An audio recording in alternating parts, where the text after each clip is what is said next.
What do you do when a tomato randomly has two main stems instead of one? I recently got a comment on one of my shorts that this is exactly what happened to someone, and then lo and behold, I come out to my garden and I find the same thing.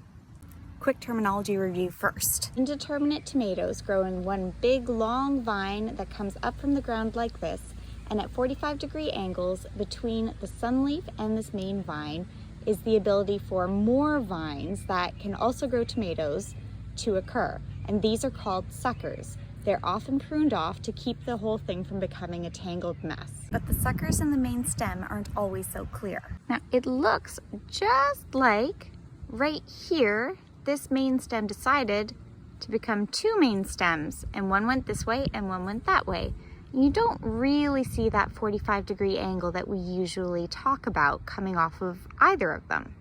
What you do see, however, is a sunleaf, and there's only a sunleaf on one side, and there's no scar or anything that shows that there would have been a sunleaf on this side.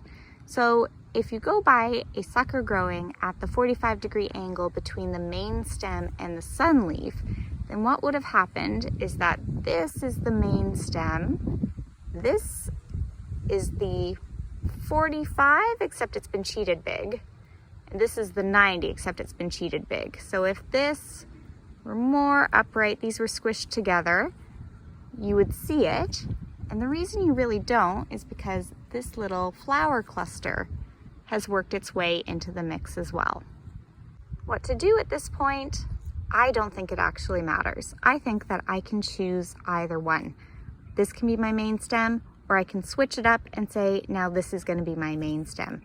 Either way, I'm going to be very careful for that flower, make a cut there or make a cut there to pick, or I could even decide that I'm going to have them both be my main stem and figure out a way to trellis the other side as well. So that's one way my garden's keeping me on my toes. However your garden grows, keep growing as a gardener.